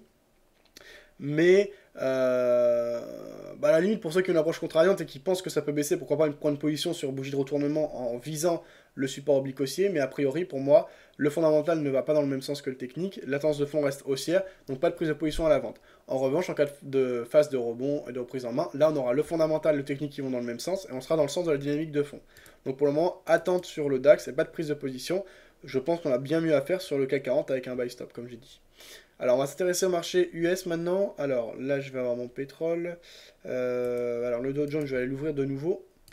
Le Dow Jones, on va l'avoir ici. Alors ça va être le Nikkei. Le S&P, on va regarder le Dow Jones précisément. Hein. Donc là on aurait le Nasdaq et là on aurait le Dow Jones. Donc on va ouvrir notre graphique. On va se mettre en graphe journalier. Ok, on applique le template. Alors, avant d'analyser en journalier le Dow Jones, on va aller jeter un coup d'œil du côté de nos positions en cours. Alors, on est revenu à moins 9,27€, alors que là, on était à moins 25€ de perte en cours, donc c'est mieux. On a toujours nos... Alors, on est gagnant maintenant sur le dollar australien face au dollar américain. On a quasiment remboursé toute notre perte sur l'euro-dollar, donc un euro qui a tendance à vouloir corriger. En journalier, on a une bougie baissière qui commence à s'affirmer. Si on reprend notre graphique euro-dollar en journalier, on a bien ce rebond sur la zone des 50% de retracement de la dynamique baissière liée à la crise grecque qui se dessine. Donc je ne regrette pas mon point d'entrée, ça c'est clair. À voir maintenant, c'est pour ça que j'aurai raison ou tort. C'est quand même contre le mouvement actuel, mais c'est pas stupide, on a quand même une zone de rebond potentielle intéressante. Donc prise de position à la vente sur l'euro-dollar. Mon objectif est à 100 pips, on s'impose à 100 pips, on laisse courir ça. Alors on va aller voir du côté des publications de nos partenaires, voir s'il y a une analyse intéressante, avant de s'intéresser au... Avant de s'intéresser au Dow Jones. Je répondrai également aux questions sur le chat par la suite. Mais on va essayer de faire quelques analyses quand même. Alors, on a une analyse fondamentale du titre Michelin qui peut être intéressante, mais c'est vraiment trop spécifique. Ouais, On va regarder cette analyse qui est réalisée par Fortunéo. On écoute ça tout de suite et on se retrouve après.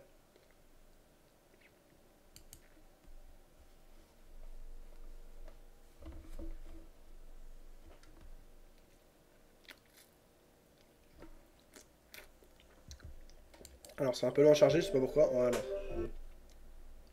Oh là là, bon. Alors je sais pas pourquoi c'est long à charger.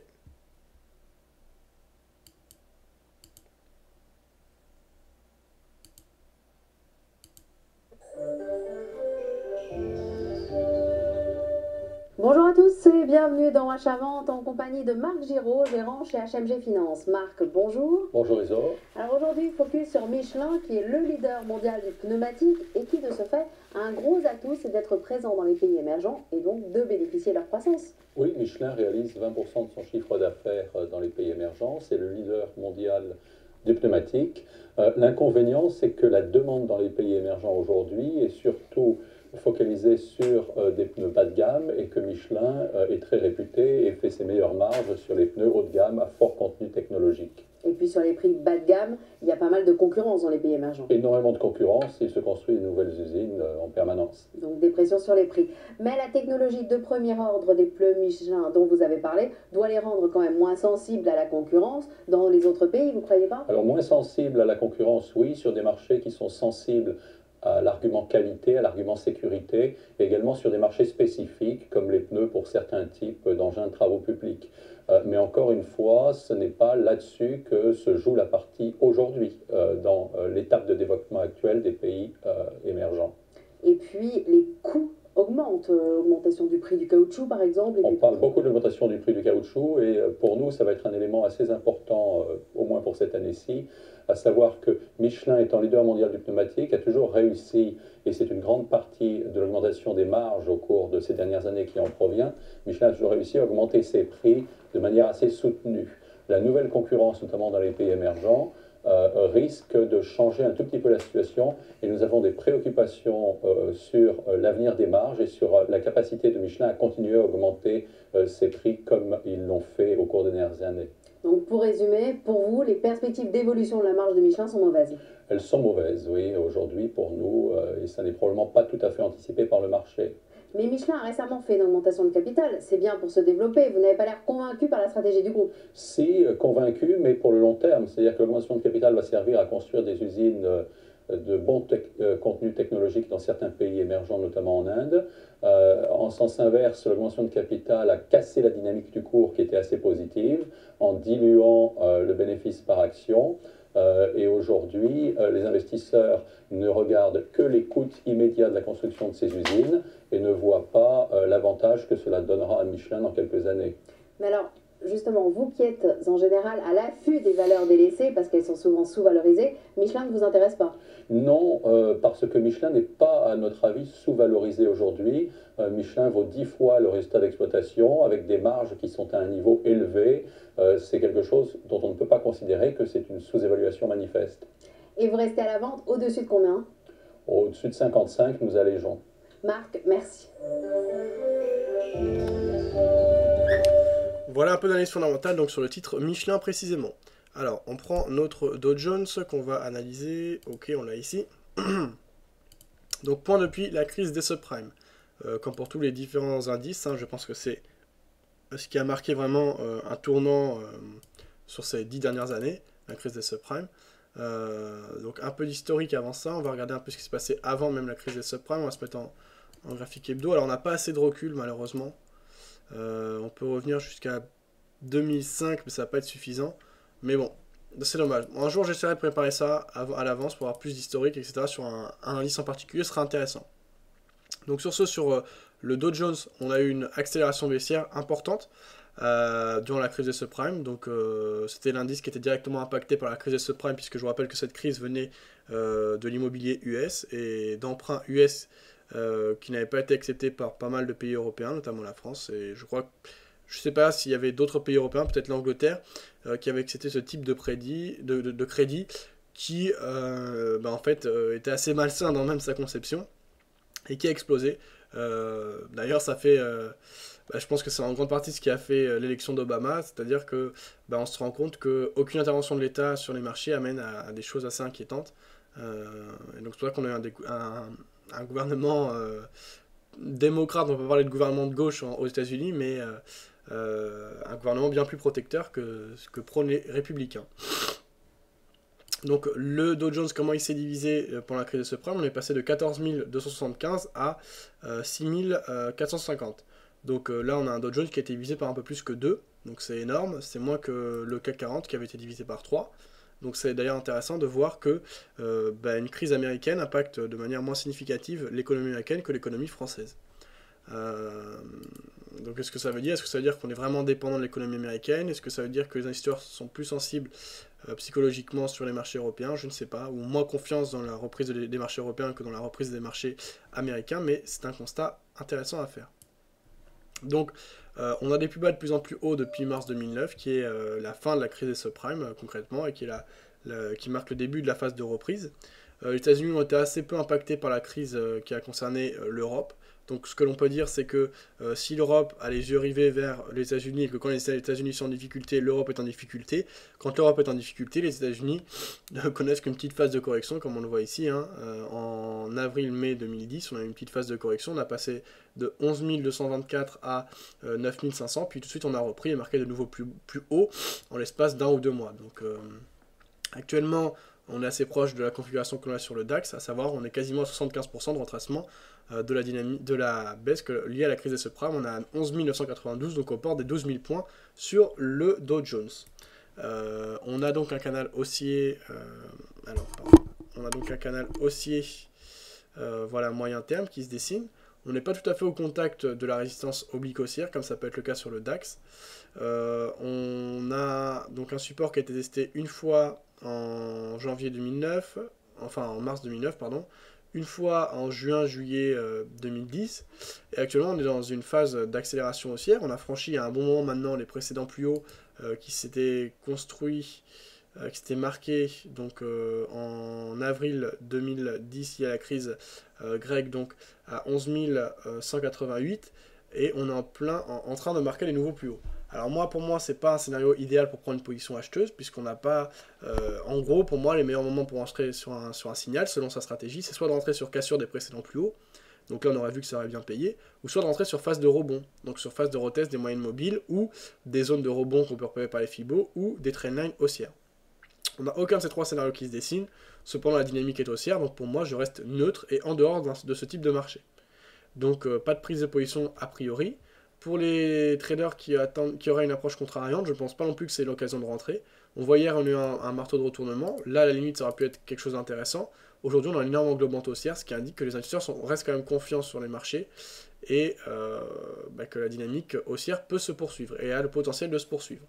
Donc concrètement, pas de prise de position à la vente ni à l'achat. Les prochaines zones de résistance pourront se dessiner à l'approche de la zone de 75%, qui correspondra, en tout cas si ça se passe rapidement, à la résistance oblique, donc au haut du canal haussier qu'on a repéré. Donc là, on pourrait avoir une zone de résistance intéressante dans laquelle il faudra surveiller les signaux de retournement comme des englobantes, des marteaux inversés, autres bougies de retournement ou des reprises en main vives, donc sur 3 ou 4 séances de baisse consécutives par exemple, par les vendeurs. Ça peut être des signaux de retournement intéressants pour viser le ralliement du support par exemple. Cependant, attention, gardez à l'esprit qu'on est dans un marché haussier, donc dans une dynamique de fond qui est haussière. Donc dans ce contexte, pas évident de trader à la vente, et donc il faut mieux privilégier les prises de position à l'achat, être patient et attendre notre phase de rebond. Voilà ce que je peux dire sur le Dow Jones techniquement. Fondamentalement, l'économie américaine semble pas mal se porter, on a des bons chiffres qui sont publiés depuis le début de l'année, donc ça soutient plutôt une dynamique haussière, donc je privilégierai les prises de position à l'achat. Je pense pas qu'on soit suracheté, mais j'en suis pas sûr. On va aller regarder ce que ça donne au niveau du RSI 14. On est proche tout de même de la zone de surachat, on n'y est pas encore. C'est pas forcément mauvais signe, ça veut dire simplement qu'il y a un gros engouement haussier pour le moment. Voilà ce que l'on peut dire sur le Dow Jones. L'or, on l'a vu tout à l'heure, on va rejeter un petit coup d'œil à nos prises de position. On a une position qui a été fermée. Alors sur l'euro-dollar, désormais on est gagnant de 5,08€, on va aller voir ce qui se passe. Une belle bougie baissière, donc un dollar qui reprend des forces. Si on regarde sur notre graphique journalier sur l'euro-dollar, voilà, on a notre phase de rebond qui se concrétise, donc une prise de position pas mal, même si on a des difficultés au départ. 6 euros, voilà, de gain en cours, c'est pas mal. Sur le dollar australien face au dollar américain, en revanche, on souffre, et c'est plutôt logique, puisqu'ils sont deux valeurs assez proches l'une de l'autre. Et sur le dollar face au yen, on a donc dû sortir sur stop loss, voilà, suite à une grosse accélération haussière. Donc on vient de se prendre un stop loss de... alors, past interest. Alors, j'ai eu des intérêts qui ont été crédités sur mon compte de 18 centimes. Je sais pas du tout à quoi c'est lié, donc j'irai demander à ActiveTrades, mais c'est tant mieux, c'est dans mon sens. Donc j'ai 18 centimes qui ont été crédités, j'irai demander à quoi c'est lié. Donc une perte de 0,08 lots sur le dollar face au yen, ce qui entraîne une perte de 15 euros. Alors en direct, ma balance est à 989 euros et mon équité à 986 euros.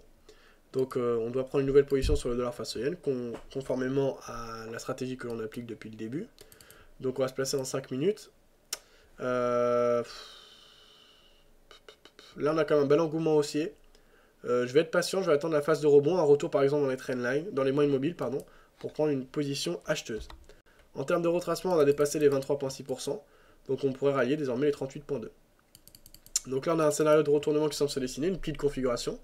Donc je vais prendre une position donc, de 0,09 lot quand on aura un rebond concret qui se dessinera. Donc je reste patient, je m'apprête à prendre une position, éventuellement sur le dollar face au yen. Alors, quelques réactions sur le chat, je vais essayer de faire le point sur ce qui est dit. Donc ça j'avais vu, il est prévu quand le live avec le trader suisse. Alors qui est le trader suisse, Dude? Est-ce que tu parles de ce trader qui a mis en place, enfin qui nous a expliqué, ce trader professionnel qui nous a expliqué, alors je ne me rappelle plus exactement, mais la stratégie basée sur, c'était quoi? C'était, comment il s'appelle? Bah je vais le chercher sur le, il est très connu, enfin il est connu. Sur le forum, j'entends. Mais il a une bonne réputation. J'ai oublié son pseudo. Alors, c'est en stratégie de trading. Et c'est Median Line. Voilà, c'est Kaiser. Voilà, Kaiser. Alors, est-ce que c'est de Kaiser que tu nous parles, Dude? Big Kick nous dit, même Google Chrome, ça rame le chat. Ah, ok, Big Kick. Bah, dans ce cas-là, il faut faire des points régulièrement. Donc, vous tapez un point et vous le postez. Sinon, essayez sur divers navigateurs. Je vais poster un lien, je vais poster un message de réclamation parce que c'est pas moi qui réalise le chat, c'est un chat que je paye. Donc au gérant du chat pour savoir s'il y a possibilité de faire ça plus rapidement, etc. A priori, c'est la stratégie, c'est ce qu'il y a de plus intéressant qui est utilisé pour ce chat. Je vous conseille également voilà, de l'ouvrir, non pas de le laisser sur la page d'accueil, mais de l'ouvrir dans une fenêtre séparée. Vous voyez en bas à gauche, vous avez un lien ouvrir dans une fenêtre séparée. Vous cliquez dessus. Et donc ça vous ouvrira le chat en grand, et normalement quand il n'y a que cette information, que le chat qui est pris en compte, ça doit se rafraîchir plus rapidement quand vous avez toutes les informations de la page d'accueil. Donc ça peut être intéressant aussi. Sinon je vais poster sur le forum la manière la plus intéressante et la plus active pour mettre à jour le chat. Sinon j'en parlerai également au support. Donc. Alors, même ok, c'est-à-dire complètement chez moi, c'est tout taché, le chat délire. Alors, je vais faire. Vous voyez là, simplement pour vous montrer concrètement comment faire. Alors là, j'étais sur le forum, sur le forum. Alors, vous allez sur Vidéo Bourse, là, vous avez la page d'accueil, vous avez le cadre de diffusion, en dessous, vous avez le chat, et en bas à gauche du chat, vous allez ouvrir le chat dans une fenêtre séparée. Vous cliquez dessus. Ouais, mais c'est moche, c'est pas ça que je veux. Bon, il faut que je retrouve le lien, parce que c'est pas ça que je veux. Je vous poste le lien sur le forum, et je mettrai à jour ce lien. Ça, c'est le bon lien que je vous poste sur le forum pour avoir le chat ouvert dans une fenêtre entière. Ok, Doudou, donc c'était bien Kaiser que tu me parlais, merci. Tu trades principalement à court terme ou moyen terme? Alors moi, personnellement, Yoda, je trade plus à court terme, avec des stop-loss objectifs à 20 pips. Ça m'arrive de prendre quelques positions à moyen terme. Actuellement, je suis par exemple vendeur à moyen terme sur l'euro-dollar. Donc Magic nous dit, bon, je pense que ça devrait aller. La misère, j'ai pas le son. La même, j'ai des coupures aussi. Bon, bah je crois que je vais aller m'acheter un Mac. Alors, comment ça se fait que vous avez des coupures? Est-ce que les autres ont des coupures également? Est-ce que tout le monde a des difficultés? Ou est-ce que pour certains ça va? Je vais faire un petit test là par moi-même. Pour voir si c'est ok au niveau du son. Un Mac. Alors, non, apparemment c'est bon au niveau du son, donc c'est que ça vient de vos connexions, je pense. Voilà, ça j'avais vu. Ah, la misère, j'ai pas le son, la même coupure. Bon, je crois que je vais m'acheter un Mac, moi aussi j'ai des coupures de son. Fab, au fait, tes analyses... Alors, je sais pas à quoi c'est lié, désolé pour les coupures de son, c'est peut-être lié à ma connexion alors. Je sais que j'upload une vidéo en même temps, ça c'est peut-être stupide de ma part. J'essaierai de fermer pas mal d'applications lors du prochain live. Hein. Là, c'est vrai qu'il y a beaucoup de choses d'ouvertes. Je vais notamment fermer voilà, Dreamweaver. Sur bah ça j'avais fait, ok, donc ça c'est bon. On va enregistrer, on va couper ça. Alors, hop,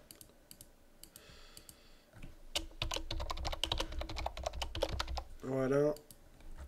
Donc on va fermer tout ce qui est sur YouTube. J'essaie de fermer pas mal d'applications pour faire un peu de place. Alors, des réactions. Ok, Yoda qui me dit Yudescal, t'as entendu sur le live. Ok. Bon, bah j'espère que ça va aller un peu mieux.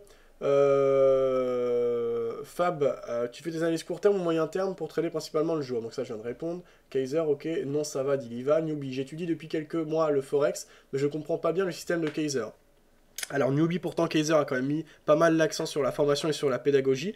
Donc ce que je te conseille, c'est de peut-être commencer par les stratégies plus simples et de relire attentivement, poste par poste, toute la file de discussion dédiée à la stratégie de Kaiser. J'avoue qu'elle est assez complexe, mais une fois que tu la maîtrises, c'est bon, une fois que tu l'as dans la tête, c'est ok. Il est où Forexer Fab? Alors le Forexer, je crois qu'il a arrêté parce qu'il y a eu des problèmes personnels, pour te répondre Liva. Perso, moi tout va bien, ok Tech Profit, merci. C'était avec les vidéos externes. Ok dude, ouais, c'est peut-être quand ça va trop vite que ça a tendance à couper. Donc sur ce, on va enchaîner. Qu'est-ce que j'avais à faire? Alors il y avait pas mal de choses en tête, du coup j'ai oublié.